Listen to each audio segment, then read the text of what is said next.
So on the eve of the Dallas Fuel Homestand for 2020, I'm joined by Aero, the head coach of the Dallas Fuel, and we're going to have a little chat about what's coming up. So you guys hosted the previous homestand, the very first homestand that happened for the Overwatch League in 2019.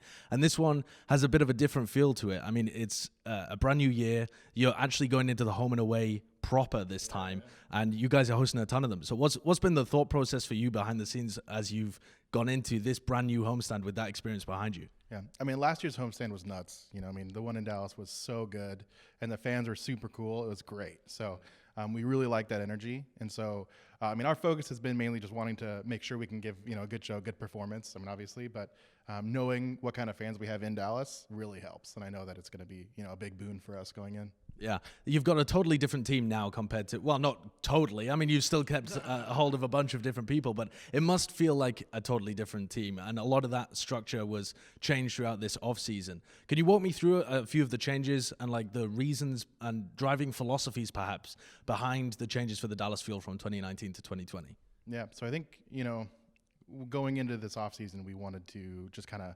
change the dynamic of the team. So a couple of the big pieces we'll talk about is, in terms of Gamsu, he's such a veteran personality. Yeah. I mean, just dating back to league and esports, and he has a really good mindset for balancing the in-game and out-of-game. Mm-hmm. So he's definitely a mental leader there, emotional leader, which is something we really wanted, and kind of felt like last year we were lacking. And so him, and then plus Doha and Decay are both actually really, really talented individuals, really good players. And we wanted to have a kind of DPS line that, we have a lot of flexibility. And so between him, Zach, and, our Doha, Decay, and Zach, we have a lot of flexibility. And then you have ACAM for a kind of like specialist type thing. So we have lots of flexibility there, lots of like explosive playmaking. And then we brought in Crimzo as well. And he just has a very different play style than Unko, and so we wanted to have both play styles available. So taking the last year's roster, adding these new additions and that kind of stuff, we feel like we have a pretty good dynamic right now as well. We also changed around the coaching staff a bit, so 4 coaches instead of 5, and we brought in Yong. Yong being a very, he's very good with strategy and pointing out mistakes and like clearing that kind of stuff up. So he's dedicated like full-time strategy coach. We don't have the tank support DPS coach thing anymore. We felt like that was too restrictive for the coaches. So it's just player coaches, strategy coach, and then I kind of fill in doing all the, stuff head coaches do, which is a lot of different stuff. So. Yeah, I'm really interested in the pickup of Yang because it seems like in this 2020 season, a lot of coaches got signed with their star players from contenders. And although you might say Element, Mystic, Sparkle was the star player and Rush and that kind of thing, but Yang has worked with Doha before quite extensively. Are you expecting that little duo to carry through into Dallas, or is Yang more valued for his larger strategic stuff? So we actually signed him before we signed Doha. Yeah, so I valued a lot of the stuff that he brought, just in talking to him and working with him over the off season. And when we were trying to finalize our last DPS spot there, he brought up Doha as an option, someone that he felt filled the needs that we wanted. And so we gave Doha a shot, and it worked out great. And they already have a really good synergy of working together. I don't know how to explain it. It's like a connection that Yang can say anything to Doha, and like it's totally fine. He can just put him on blast if Doha does something dumb. It's a cool dynamic, and they both understand it. Yeah. So it's really cool. I think when a lot of people were looking at the Gamsu pickup, it made the most sense because he was paired alongside Note. So like that duo, which apparently was not so much of a duo as I thought it was the Gamsu pickup also inspired by the fact that you already had Note on the team? Were you hoping to retain some of that synergy that led Boston to, I mean, they had a perfect stage back in 2018. This is a tank duo that we know has performed before. Yeah, it definitely was a large part of our decision for that. When you add all the stuff we're talking about with having him being an emotional leader and like a veteran leader on stage, you add to the fact, like you said, I mean, they had great synergy in the past, and it just made a lot of sense. There's just a lot of pieces of that puzzle. It just felt like everything clicked, and it was like, all right, this is the tank duo we want to go with. What do you think were the biggest lesson? I mean, you've been with the team since 2018, actually, because you were joined at the very end, the kind of the tail end of that, to try and reboot the roster for the Overwatch League. What are some of the biggest lessons that you've learned as a head coach coming into 2020? What are the things that you're trying to really put into practice that you feel were either missing or misprioritized, or just you have decided that this is the better way to go? Mm-hmm. I think there's a few things. So the first one I would say is managing expectations like properly. We want to make sure that we go into every match. The way I view it now is like any given Sunday, any team can beat any team, and we have to go in every match like 100%, like fully focused. And then you also the dynamic of how much out of game synergy like matters.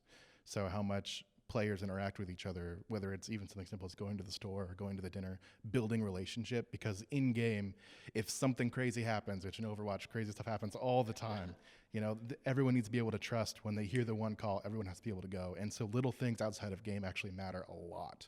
And then the third one I'd say is when something happens in a scrim environment that either was unexpected or maybe some crazy play came out from the enemy team, and I don't want to let things sit until like the end of the day to think about it and talk it through. Let's deal with it right now. Let's talk it through right now. So that's kind of the coaching style we've taken on, is like, let's let the players talk. Let's all talk. Let's communicate. Let's, foster that relationship of, let's deal with it now and move on. So I think those three things are really big lessons that I think we learned last year and aren't issues this year, and things that we're really trying to make sure are good. A lot of people have had different opinions about how much coaches and players are going to be able to influence the game in 2020, especially with the Hero Pools edition, because it makes the job incredibly stressful for coaches. I'm worried about you. I'm not going to lie, Aero. But also, just for players, it seems like they're going to have to do a lot more adaptation on the fly, because you just might not have ever seen this composition that you're playing against before. How has that changed your approach potentially to either preparation or how much you're going to have to rely on the players, or do you feel like your team is in a fairly good place to deal with that anyway? I think we're actually in a fairly good place to deal with it. I mean, we have plans on how we're going to deal with it once, because it's not implemented right away. So after this week, we'll be kind of changing our practice style to focus more on comp styles that we might see that get introduced when hero bans actually exist. So I think that when key heroes get banned, it's going to change what style you play. The heroes, of course, have a lot of little difference, but it's all about like what kind of comp you're playing against. And so we're going to focus a lot on those different styles. So when we look at the key pieces of the comp, we know, all right, this is the style we're playing against. This is the general idea. And then we can work on the individual coaching for, how do we handle this specific hero-to-hero matchup in each one. So we have a lot of plans on how we're going to deal with it. We haven't actually executed it yet because we've been focusing on this week, but it'll be interesting. It'll be a lot of work, but I think as long as our communication out of game is good, talking about all these things, which is one of those things, like I said, we've been focusing on a lot, I think we'll be fine. What's your gut feeling on how much coaching and detail and kind of perfection in play is actually going to be possible when it comes to hero pools? Do you think your role itself is going to be different, or not? I don't just mean your role, but every coach's role. Is that going to be a different thing moving forward in Overwatch? Yeah, definitely. I think so, because I think the difference in being able to practice 4 days versus like 7 or 8 days is actually incredibly huge. I think the first 2 weeks of working with any comp is very key. So only getting 1 week to less than 1 week to practice one means there's a lot of little things that you just don't get to practice, because when you get to play a comp for 2 weeks, you see so many scenarios that you get to practice it, not just talk about it. I think that's a very key thing. So being able to only practice against certain scenarios or certain things, you just have to like theorize, if this happens, we got to be able to do this, and then, hope that the players can adapt well to it. So it'll change our job a lot. I feel like the overall, what you focus on as a coach, becoming more about the baseline of the comp is going to be way more important. There's going to be a lot of like little scenarios that you can plan for, but you're not going to be able to plan for them all with that little time to practice it. So we'll see. I kind of think that it's going to end up alternating, where just off the top of my head, like if May is available, there's going to be this comp style. If May's not available, and then you're going to alternate between the two, since they can't be banned simultaneously, or week after week. So it might be able to be, a little more focused on the perfectionist type stuff, but I don't know. We'll see. You talked earlier about managing expectations, and the community has been in absolute uproar recently about power rankings and scrim bucks and all sorts of stuff. And what do you think? I mean, the Dallas Fuel are a strange team, I feel. All of the popular teams in the league have this same kind of thing, where some fans expect the world, other people expect little. It's very polarizing, a team like Dallas, a team like Houston, for example, as well, I feel the same kind of thing. How do you feel about community expectations at the moment around the Dallas Fuel? Honestly, preseason power rankings are kind of silly. I mean, realistically, it's just, trying to build hype and just get content out, so. Yep, it is. So I don't blame anyone for placing us wherever, because I do think that our team is a big question mark. I mean, no one's seen, no one's seen Doha or Crimso and our level play. And then you add to the fact that we have a lot of new pieces to our roster. I think, we are a huge question mark. People don't know where to put us, and I'm totally fine with that. I mean, obviously I don't want people to rank us low, but at the same time, like, the only expectations that truly matter to me are the expectations our team places on ourselves, and those expectations are how well we do in the day-to-day and scrims. Are we holding to like the individual things we're trying to improve on from day to day? And if that's happening, then great, but people talking about, scrims as like a reference point, I think is kind of silly, because it's a time to practice stuff. And there's a lot of times where you'll see teams practicing new things or wild things or whatever, new styles. And so, from experience, like with Team USA, scrims are scrims. It's practice. What matters is matches. So I'll be more interested in the power rankings in a few weeks. But yeah.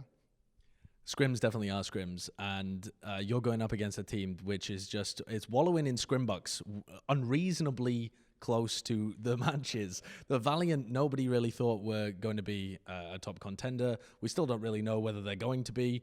There have been rumors circulating that they're doing very well, but it's very difficult to know at this point. You're going up against them. This is your opening game. It's a rematch of the previous time that you had them at the homestand as well. That was anticipated to be a close game, and it was actually crushing in your favor, and the crowd was ridiculous. What are your expectations and hopes for this match against the Valiant? Well, I think so the Valiant, being largely a Western roster, will not have to deal with nearly as many communication stuff as a lot of new teams will, or teams that redid a lot of their rosters or have mixed rosters. So I think Valiant will get their floor pretty quick, but over the season, we'll see how it goes. But I think I have no doubt that Valiant will be a tough opponent. I mean, there's a lot of pieces there that have the potential to be really good star players. So we'll see how they do. I'm really interested in the match. I'm really confident in our team, and I think that it's going to be a great match. But the key is we have the Dallas crowd, and the Dallas crowd is pretty crazy. So I'm pretty excited. Yeah, I'm excited to cast in front of them as well. Then you go up against reigning champion Shock, and that is a brutal opener to the season, honestly, especially when you're playing in front of your home crowd as well. What's the angle there? How do you attempt to ruffle the feathers of a team that just seems absolutely dominant at the moment? I mean, even coming into this year, when you might think the meta's all up in the air, every report that we've heard from scrims and stuff like that is that they're still absolute juggernauts.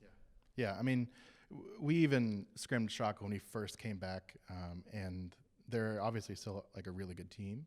And so we know that, this weekend's going to be a really hard match for us. But that doesn't mean that, we're just going to roll over. Like, we have a lot of stuff planned. We have a lot of, unique strategies and stuff that we've been working on specifically for that. So overall, I think as long as we can have really good fundamentals, I think that's going to be our key. Is having good fundamentals. I think we have a good chance. But overall, it is Shock. So I think it's just a good indicator to see where we're at, where they're at. So overall, I'm glad we get to face them early, so we get to see how it feels. But yeah, it'll be interesting. It'll be tough for sure.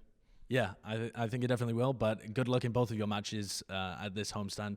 I think it'll be incredibly entertaining either way. I'm actually so glad I'm in Dallas and not New York, because this homestand here has ridiculous matchups. Like Vancouver going up against Gladiators, and then the Valiant and you guys in Shock. It's sick. Yeah, I actually am really excited to see Vancouver versus Gladiators. I mean, we've been scrimming both of them, and I really want to see that matchup, because it'll be pretty interesting. You got any spice for us? Are they running weird stuff? Is that why you're interested? You just think they're both good? What's the juice? I just think they're both actually really good. They both have really unique play styles. It's very clearly like, their own play styles. And so I'm really interested to see how they match up against each other. All right. Well, that's going to be interesting. You can tune into the Dallas Homestand. You'll see us casting that first game, actually, Vancouver versus Gladiators. But for now, thank you very much, Aero. Appreciate the time. Yeah.